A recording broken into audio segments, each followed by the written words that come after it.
enlightenment without meditation?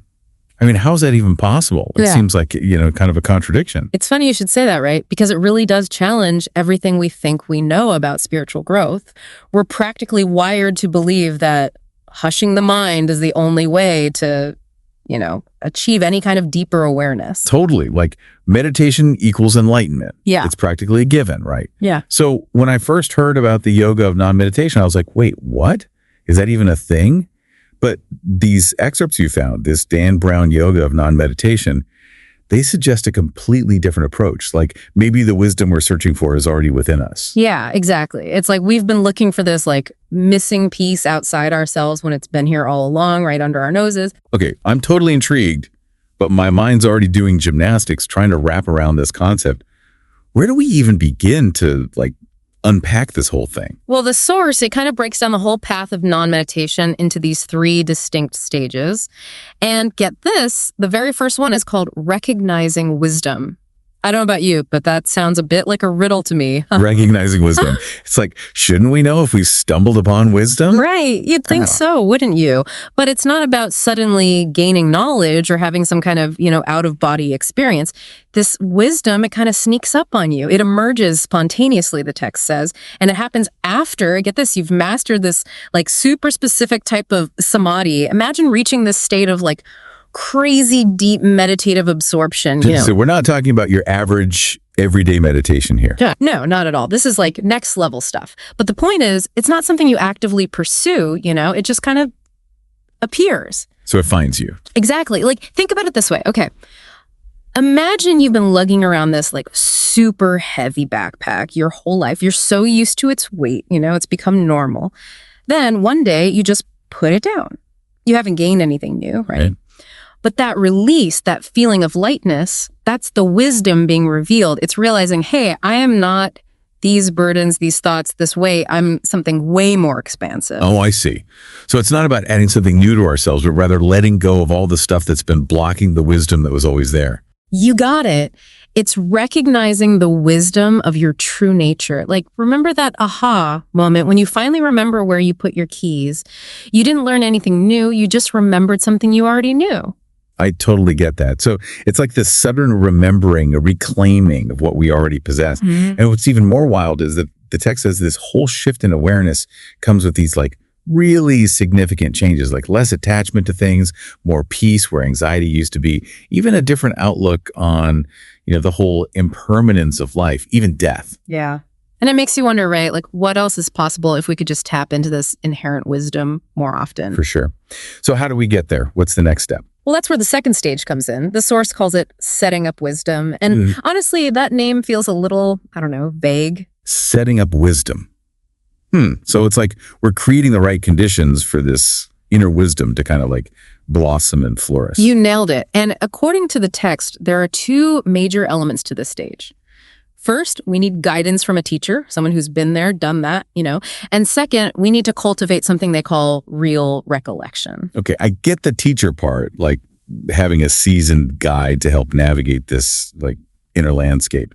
But real recollection, now that one has me stumped. Right. It sounds like trying to remember where you parked your car after a long day. Ha. Exactly. Thankfully, it's a bit deeper than that, huh? Instead of actively racking your brain trying to remember, it's more like you just recognize it.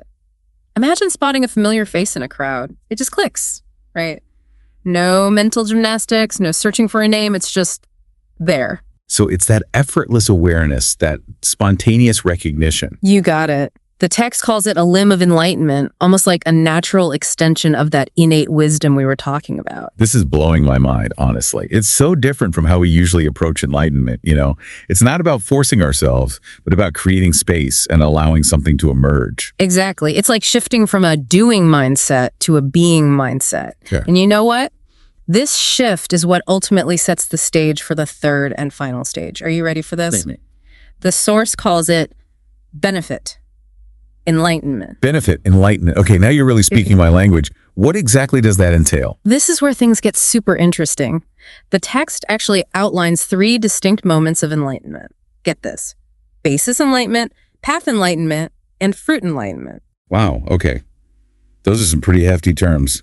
Should I be taking notes? Don't worry, we'll break them down. Yeah. Let's start with basis enlightenment. Imagine, if you can, reaching a state of meditation so deep that the very concept of your mind, like all the mental chatter and noise, it just dissolves, like diving into the vastness of space where there's nothing but this like expansive silence. So it's like all those thoughts were constantly bombarded. It's just vanish, poof.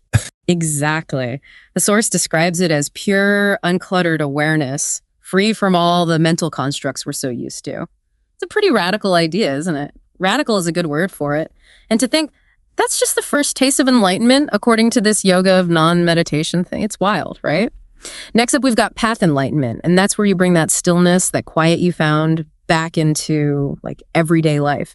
The text describes it as like floodgates of perception bursting open. Suddenly you can see how everything is connected, this web of relationships. It was always there, but we were too busy up in our heads to notice.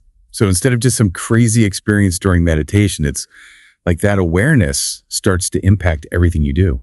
Yeah. Imagine like trading your old glasses for a brand new prescription. Suddenly the world's in a whole new light, right? Yeah. Like that.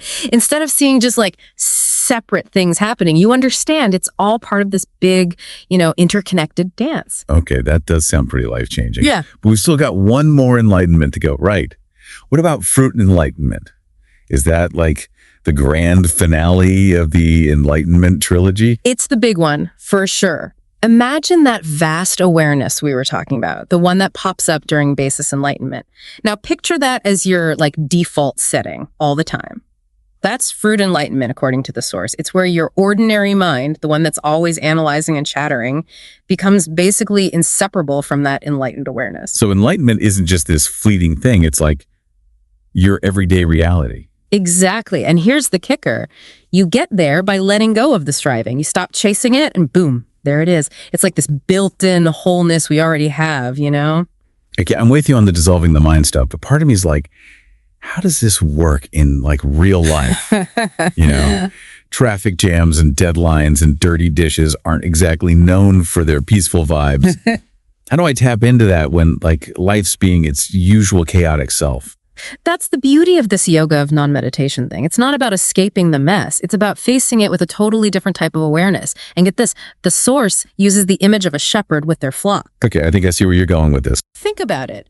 If the sheep are all chilling out, grazing peacefully, the shepherd doesn't need to like frantically run around herding them up, right? They just observe. They make sure everyone's accounted for, make sure everything's cool. That's it. So our thoughts are like the sheep. And we can choose to be the chill shepherd, just observing them, not getting all caught up in the chaos. You got it. It's all about cultivating that spacious awareness where thoughts can come and go without like sweeping us away in the current. Right. Because if I'm being honest, trying to force my mind to be quiet is like impossible. Like trying to stop a hurricane with a fly swatter, just doesn't work. Totally. And you know what? The harder we try to control those thoughts, the more power they seem to have over us. The text actually compares this spacious awareness we've been talking about to the vastness of space itself. Okay, tell me more about that. So picture this. Space is huge, right? It holds all those stars and galaxies and everything, but it doesn't get affected by them. Our minds are kind of like that. We have this incredible capacity for spaciousness, for holding tons of thoughts and emotions without letting them disturb our inner peace. So we're not defined by every little thought or emotion that passes through. We're like that vast awareness that just observes. You nailed it. Yeah. And the more we tap into that space, the more it starts to become our natural state, like exercising a muscle, Mm-hmm. The more you use it, the stronger it gets. So how do we actually strengthen that spacious awareness muscle? It still feels kind of abstract. Like, should I be meditating more or? Meditation's a great start, definitely. But the real key, according to the Source, is bringing that awareness into literally everything you do. Pay attention to your breath while you're doing the dishes. Notice how your body feels when you walk. Be present in your conversations, curious. So it's less about setting aside time for meditation and more about making every moment mindful. Exactly. It's like suddenly waking up to the present moment, no matter what you're doing. And get this, as you start doing that, something pretty incredible happens. Do tell. I need to know. You start to see the wisdom that was always there inside you. It's like peeling away layers of, conditioning, old beliefs, all the stuff that's been blocking you from your true nature. So instead of trying to become something we're not, we're uncovering the wisdom that's already there. Perfectly said. And the more connected we are to that inner wisdom, the more we realize that true freedom, that liberation we're all searching for, it's not somewhere out there in the future. It's right here, right now, in the present moment. This whole idea of non-action being the path to enlightenment, it's really got me thinking, like, it's such a paradox, you know? It really is, isn't it? But it's a paradox that pops up in all sorts of spiritual traditions. Like there's that saying in Taoism, wu wei, basically it means actionless action or like effortless effort. Actionless action. Now you're just messing with me. No, seriously. Picture a leaf floating down a stream, right? It doesn't fight the current, doesn't try to swim upstream or anything. It just goes with the flow. That's non-action. Surrendering to what is, trusting that, deeper intelligence of life itself. So it's not about being passive or like giving up on what we want to achieve. Not even close. It's more about realizing there's this like bigger picture wisdom, something that's beyond us, The source actually uses the analogy of a gardener, which I kind of love. Okay, I'm a sucker for a good gardening analogy. Lay it on me. Well, think about it. A gardener can't actually force a seed to sprout, can they? You can have the best soil, the perfect amount of water and sunlight, but at the end of the day, you have to trust the natural process of growth. So we're like gardeners, but for our own enlightenment. We can create the right conditions, but then we have to get out of the way. Exactly. And a huge part of creating those optimal conditions is letting go of that need to control everything, to force things to happen. The source keeps emphasizing this.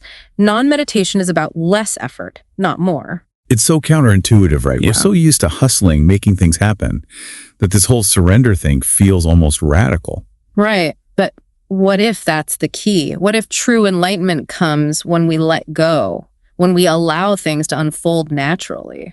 This is blowing my mind a little bit, not gonna lie. It also makes me think about that dissolving self thing we were talking about earlier.